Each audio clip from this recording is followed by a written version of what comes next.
Se non è un out-out poco ci manca. La sfida di Begato 9 tra Campomorone e Sant'Olcese e Genova Calcio è snodo cruciale per imboccare la strada che porta ai playoff. Sono infatti 4 i punti sia per i padroni di casa di Dilate sia per l'11 di Beppe Maesano. Defezione importante da una parte e dall'altra, e gara che promette e mantiene spettacolo, perché al primo affondo il Campomorone passa imbucata per Gandolfo in posizione defilata ma regolare, suggerimento al centro per Piacentini in posizione comoda ma dubbia, e 1-0 fatto, finito e confezionato per i bianco-blu.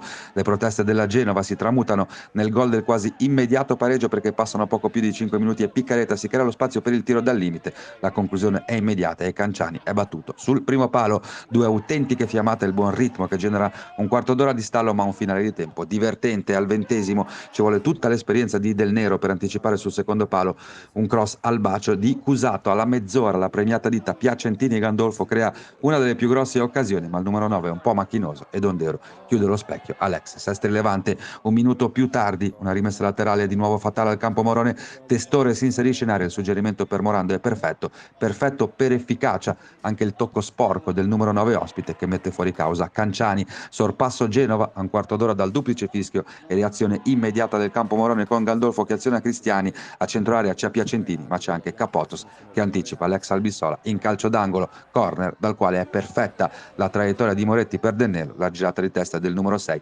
picchia sul palo interno e finisce tra le braccia di Dondero. Il tempo si chiude con le proteste locali per questo intervento deciso di Serinelli su Fassone. Mazzone di Chiavari non ravvede gli estremi per il calcio di rigore. La ripresa inizia con il solito calcio di punizione tagliato di Moretti su cui Damonte non riesce a impattare da un piazzato all'altro. È il 13° quando una punizione di Cusato porta al tiro Riggio. Canciani respinge ma il Campomoreno non riesce a uscire perché Nelli svetta al limite e fa da torre per Morando. L'attaccante della Genova di potenza fulmina Canciani e incanala i 3 punti verso la foce del Polcevera. I padroni di casa accusano il colpo. Nelli in contropiede ma è sbilenca la finalizzazione della Genova Calcio che ci prova anche con un calcio di punizione di Nelli. Con orgoglio Capitan Fassone, ma tutta la rabbia del numero 10 si stampa per la seconda volta sui legni della porta. L'ultimo tentativo è di Piacentini su sponda di lasagna, alto il mancino del numero 11. Finisce 1-3 per la Genova che continua la corsa verso i playoff.